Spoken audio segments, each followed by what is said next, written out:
J'ai choisi pour nous aujourd'hui, bien sûr, le texte du livre des Actes, ces premiers versets, ce chapitre 1. Nous en avons écouté une partie pendant la première partie de ce culte, mais j'aimerais vous le relire. Théophile, j'ai parlé dans mon premier livre de tout ce que Jésus a commencé de faire et d'enseigner dès le commencement, jusqu'au jour où il fut enlevé au ciel après avoir donné ses ordres par le Saint-Esprit aux apôtres qu'il avait choisis. Après qu'il eut souffert, il leur apparut vivant et leur en donna plusieurs preuves, se montrant à eux pendant 40 jours et parlant des choses qui concernent le royaume de Dieu. Comme il se trouvait avec eux, il leur recommanda de ne pas s'éloigner de Jérusalem, mais d'attendre ce que le Père avait promis, ce que je vous ai annoncé, leur dit-il. Car Jean a baptisé d'eau, mais vous, dans peu de jours, vous serez baptisés du Saint-Esprit. Alors, les apôtres réunis lui demandèrent « Seigneur, est-ce en ce temps que tu rétabliras le royaume d'Israël ?» Il leur répondit « Ce n'est pas à vous. Ce n'est pas à vous de connaître les temps ou les moments que le Père a fixés de sa propre autorité. Mais vous recevrez une puissance, le Saint-Esprit, survenant sur vous.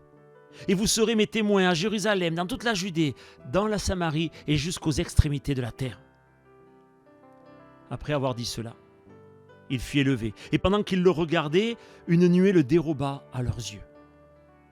Et comme ils avaient les regards fixés vers le ciel pendant qu'ils s'en allaient, voici 2 hommes, vêtus de blanc, leur apparurent, et dirent « Hommes galiléens, pourquoi vous arrêtez-vous à regarder le ciel ?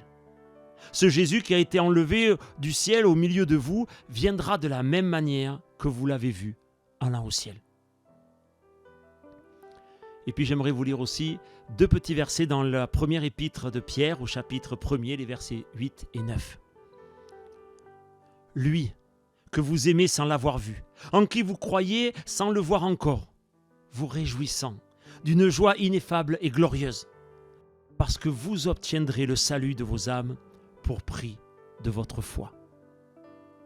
C'est vrai, cette fête de l'Ascension semble un peu moins importante que les 3 autres temps forts de notre vie d'Église, que ce soit Pâques, Noël ou Pentecôte.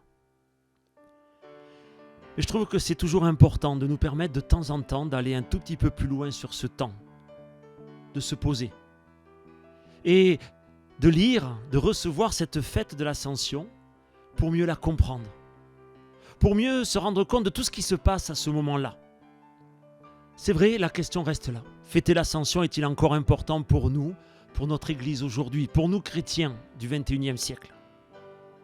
Jésus est certes monté au ciel, mais comparé à sa naissance, à sa mort ou à Pentecôte, à sa résurrection, est-ce que ce jeudi, est-ce que ce dimanche est-il encore à mettre à part dans notre vie d'Église, dans notre vie de chrétien ? C'est vrai que dans ce texte des Actes, il y a tout d'abord une mise en garde. Mais il y a aussi une promesse. Il y a la nuée. Et puis surtout pour moi, en tout cas, pour aujourd'hui, il y a ces paroles. Pourquoi restez-vous là à regarder vers le ciel ? L'Ascension, c'est le jour où l'Église, où le chrétien va commencer à vivre dans la foi et non dans la présence physique du Christ. C'est le jour où les disciples se rendent compte qu'ils vont devoir assumer ce pourquoi Christ est venu les chercher. Le Messie. Le Fils de Dieu les a préparés afin qu'à l'Ascension, ils prennent conscience de leur rôle d'apôtre, leur rôle de témoin, de docteur, d'enseignant et de serviteur, d'église simplement. Aujourd'hui, pour ce dimanche, nous voulons fêter le départ du Fils de Dieu vers le Père, c'est-à-dire la mise en place par Dieu lui-même d'une vie de foi, d'une vie d'espérance. Et cette vie de foi, notre vie de foi est centrée autour justement de la messianité du Christ, de sa mort, de sa résurrection et de cette montée vers le Père. Aujourd'hui, pour l'Église, pour chaque chrétien, l'appel est clair, nous devons vivre maintenant notre foi pleinement. Une fête, c'est le lieu joyeux du rappel. Et alors du coup, l'Ascension est pour moi effectivement important. C'est la fête, le rappel de notre espérance. Que cette espérance et cette foi fait partie du plan de Dieu. Une foi qui a manqué à Thomas, mais qui aujourd'hui nous a été accordée. Et tout est là. La foi est souvent liée à deux mots, le doute et l'espérance. Deux sentiments humains. Et le problème, c'est que si la foi est un sentiment humain, alors elle n'est plus une relation avec Dieu. Elle devient tout simplement le reflet d'un besoin humain. Nous avons besoin d'un Père, nous avons besoin d'un absolu, et alors nous le créons. Qu'il existe d'ailleurs ou qu'il n'existe pas, ce n'est plus avec Dieu que nous avons une relation, mais simplement avec nous-mêmes. Et si la foi se résume à cela, alors Christ est mort pour rien. L'Église se réduit à un club de braves gens en manque de spiritualité, en manque d'absolu. C'est là, je le crois, où l'ascension est importante. C'est un temps, une fête qui nous permet de nous retrouver face à notre foi, face à notre relation avec Dieu. Car voilà, le Messie tant attendu, le Fils de Dieu lui-même, est venu accomplir la volonté du Père. Et il n'est plus là physiquement. Pourquoi ? Pourquoi restez-vous là à regarder vers le ciel, sous-entendu, à attendre qu'il en revienne ? Christ ne reviendra qu'une seule fois, une fois pour toutes. Et cette décision, c'est au Père qu'elle appartient et à lui seul. Cela fait maintenant 3-4 ans que je discute avec des témoins de Jéhovah. J'ai lié une certaine relation avec l'un d'entre eux et quelquefois il passe chez moi et nous discutons. Comme il est en train de déménager, il a bien sûr trouvé son remplaçant. Et la première chose dont le remplaçant m'a parlé, c'est le fait que, comme j'étais pasteur, comme quand même je lisais la Bible, je devais savoir bien sûr que Christ était déjà là parmi nous, qu'il était venu en 1914, que bien sûr tout bon croyant le savait. Il fut assez surpris lorsque je lui ai répondu que franchement, la question de la date du retour de Christ était pour moi un non-sujet. Je ne dis pas qu'il ne faut pas l'étudier, mais pour moi, je reçois la réponse des anges comme un rappel, une exhortation, et peut-être pour moi une des plus importantes de cette fête de l'Ascension. Celle de vivre ma foi maintenant. Et non dans une recherche, dans une divination probable de signes qui donneraient à certains une connaissance spéciale. Celle de la date du retour de Christ. Et d'ailleurs, une connaissance pour servir à quoi ? Ce n'est pas à vous de connaître les temps ou les moments que le Père a fixés de sa propre autorité. Aujourd'hui, nous avons à vivre par la foi. Cette foi qui peut déplacer les montagnes. Cette foi qui va nous faire entrer dans la grâce de Dieu.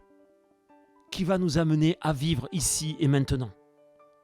Qui va nous amener à accepter les promesses de Dieu pour chacun et chacune d'entre nous. Et c'est cette foi qui doit nous porter à annoncer à tous la mort et la résurrection de Christ pour chacun d'entre nous. Parce que dans une semaine, c'est l'Esprit Saint qui nous sera donné à Pentecôte.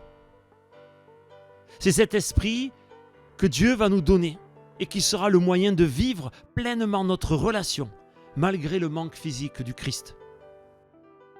L'ascension. C'est simplement le rappel que la foi n'est pas un palliatif.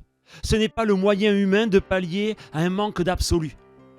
La foi, c'est ce que l'Esprit de Dieu va nous donner. L'assurance que notre relation avec le Père nous a délivrés, qu'elle nous a libérés, qu'elle nous a fait entrer dans le royaume de Dieu.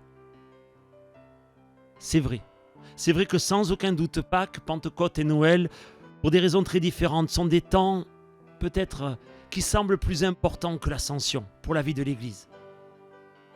Et pourtant, ce temps de l'ascension nous permet de nous replacer, nous, et notre relation à Dieu, dans un moment de fête. Aujourd'hui, nous sommes une Église parce que nous croyons que Christ a été envoyé par Dieu pour nous réconcilier avec lui.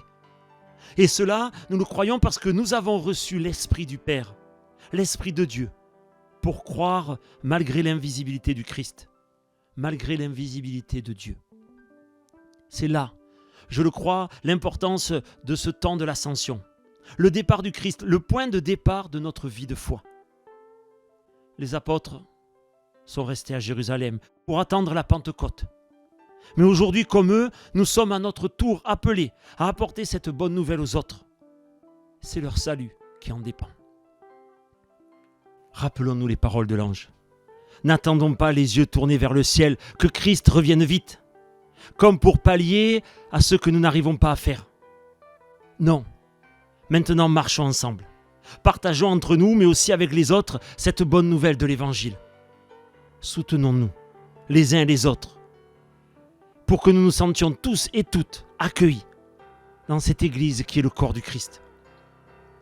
Et à la fois, rappelons-nous aussi que chacun d'entre nous, devant Dieu, est aussi responsable de sa foi, de son Église, de sa communauté. Ne restons pas à regarder le ciel en attendant que Dieu se bouge pour nous ou fasse bouger l'autre pour nous. La foi se nourrit de service, d'engagement, d'enseignement et de prière. Dieu, lui, il sera toujours là. Il sera toujours là pour nous soutenir, pour nous aider à prendre ces chemins-là.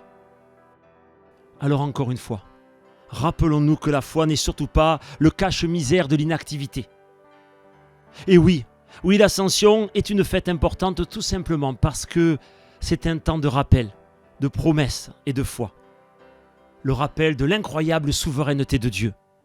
La promesse du don de l'Esprit Saint. Et enfin le nouveau départ pour l'Église, celui de la foi. Christ n'est plus présent physiquement avec nous. Pourtant, il est à chaque instant de notre vie. C'est là notre assurance, c'est là la promesse de Dieu le Père. Amen.